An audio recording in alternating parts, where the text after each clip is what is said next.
We have half click up. So wait on the road like this. Forgot MotoStars likes to talk. To the test. Okay, intersection should be an orange stage. Ah, there's the merge.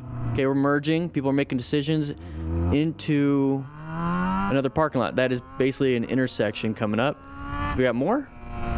Okay, we're accelerating, and we have another merge issue. Everyone seems to be kind of on the ball, though. Everyone seems to be paying attention to actually what's happening here. So once again, we're coming up to an intersection. This is an intersection to me. We're merging onto another artery of the city, and we're basically coming up to a point where we're going to intersect. Okay, once we start doing that, think of yourself as a staggered formation with other vehicles or in a group ride.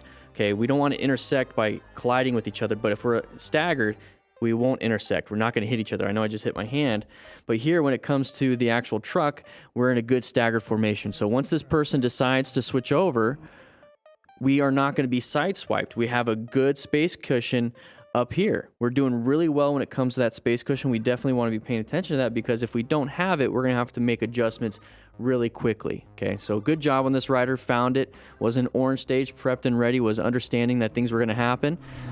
He's in a good position for safety, because part of planning your ride is positioning for safety, locating hazards. So he located a hazardous situation.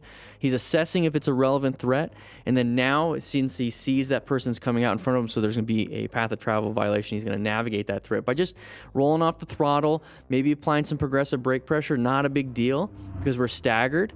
Kind of waited for them to do that. Yeah, it's pretty annoying. It's pretty dumb. I get it.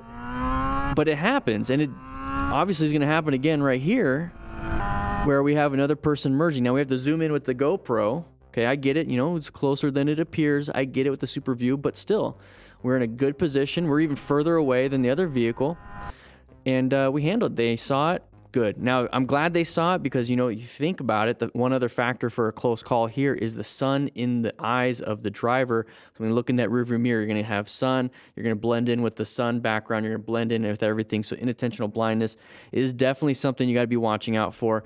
And what you can really do is put yourself in a good position for safety. Don't be in a blind spot right here behind or right by the person. Be definitely behind them and create that space cushion for yourself.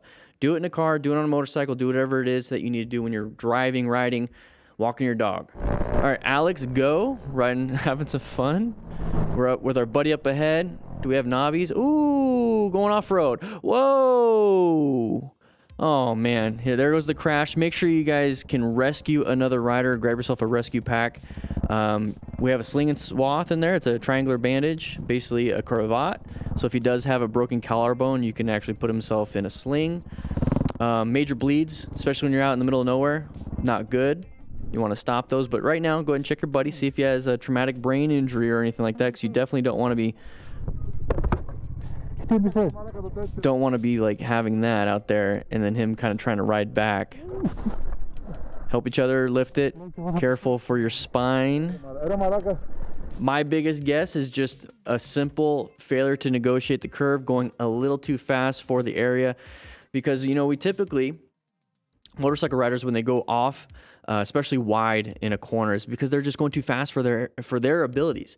Now, your abilities might be a little bit better, might be a little bit worse, but at the end of the day, everyone has their own set of abilities. Everyone has their own set of skills and practice. And it seems like we're going a little bit too fast for this corner. If you didn't know this corner coming up, it's understandable that it's a surprise. But one of the best things you can possibly do if you're going to be ever in a situation where you don't know the corner, it seems like there's going to be a surprise, just anticipate that when you go into a corner, you're in orange stage, prepped and ready. You're slowing, you're looking, you're pressing, you're doing everything SLPR, okay? You roll on the throttle when you're on the way out. It's so much easier to add speed and throttle after you have your nose pointed exactly where you want to go. Don't enter a corner with a ton of speed and then try to maneuver and negotiate the corner with now too much speed. It's always easier to add some more. So, yeah, I feel like he just went a little bit too fast and hit some water. All right, let's move on to the next one. All right, we got snow. Are we going to do some wheelies? No, I don't think so. Maybe. So, oh, a little bit of loss of traction. We got some black ice going on there. Okay. So a big hazard, obviously, with snow. Loss of traction. Okay, lost rear tire traction. It happens. This is why you wear full gear. As a smart rider, you're acquiring and using personal protective equipment. So make sure you guys grab yourselves some full gear, okay? Grab some gear, helmet, jacket, gloves, pants, and boots. Very, very important, just in case something like this happens.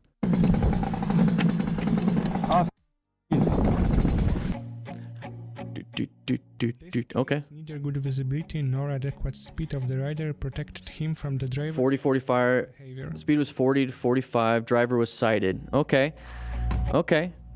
So we do have issues when it comes to path of travel violations, when it comes to other vehicles crossing in front of us in intersections. So make sure you guys, when you're going into an intersection, that you're recognizing that this is a hazardous situation. Part of planning, like I said, planning your ride is position for safety, locating hazardous situations, intersections, corners, inclement weather, lots of traffic, big group ride that is not even a group ride, it's more like a mob ride. And there's so many different reasons, and for you, it could be something completely different. Maybe group and mob rides is not a hazardous situation for you, but we're talking about people that are just barely starting to get into riding. We're talking about people that are riding consistently, and then they're starting to recognize these patterns. So intersections is definitely one of them. So we have a left turner right here. So what we need to be doing is this person is going to be causing a path of travel violation. We're going to T-bone them, basically. We need to go into red stage. Now, what we do in red stage is we actually navigate that active threat. So we're assessing right now that this isn't a threat or not. Okay, we want to make sure if this is a threat or not. And then we're going to go ahead and navigate this threat. So what we can do is we can swerve. We can apply some really good emergency progressive brake pressure, but this is a 360 camera, so it looks like it's probably a lot closer than this. Okay, this is a pretty decent space cushion if this was real. More than likely that this is not. Okay, so what we're going to have to do is pretty much swerve out of the way. We're going to have to take a chance here, or we're going to take a chance here. And he collided here. You can tell he was braking because his target bag went this way. There is a vehicle there, so that's kind of dangerous. So one thing that we can do is when we see another vehicle, we see somebody possibly turning left, we're coming up to an intersection, go ahead and roll off that throttle, maybe cover those brakes so you can reduce your perception, reaction, and total stopping distance. It looks like it wasn't that crazy big of an impact, and that's good because he was applying brake pressure. If he just slammed into it rev bombing, much different situation. All right, we're going 60. Okay, what do we got going on here?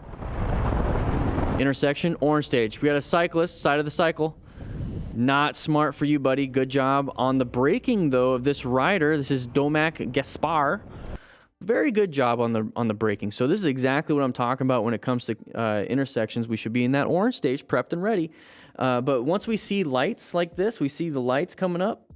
Yeah, definitely go into orange stage. Go ahead and roll off the throttle just a little bit. I'm talking if we're going 60 like he was, get down to 55. You're already getting a little bit of weight on that front tire so that when you are covering your brakes and if something does happen, you already have weight on that front tire. You already have traction on that front tire.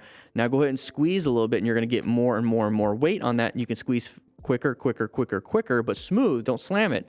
It's a smooth but quick motion and you're going to be able to stop in time. And if you can't stop in time, what we can do is find an escape path. That's part of it. And when you're going into an intersection, you're always looking for those escape paths because you never know what's going to happen. So right here, here's that perception. He perceived it, and he's going to react. And then now we're down to 50. So he's squeezing the brakes. And look how good. And it's starting to wobble a little bit, but he's doing really well with that braking. Very good progressive brake pressure. We're in 5th gear. So here's the thing. Remember, once you get down to here, you're going to downshift, get yourself either in 1st or 2nd gear, depending on kind of where you're at, and get yourself going. Because it is a green light. You don't know what's behind you. You got to get yourself out of there. This guy is an idiot up ahead. Get through it. Make sure you can navigate the rest of the stuff behind you, in front of you. So there it is. He's downshifting to 2nd. Very smart rider. Absolutely love seeing people accomplish stuff like this. It's really good.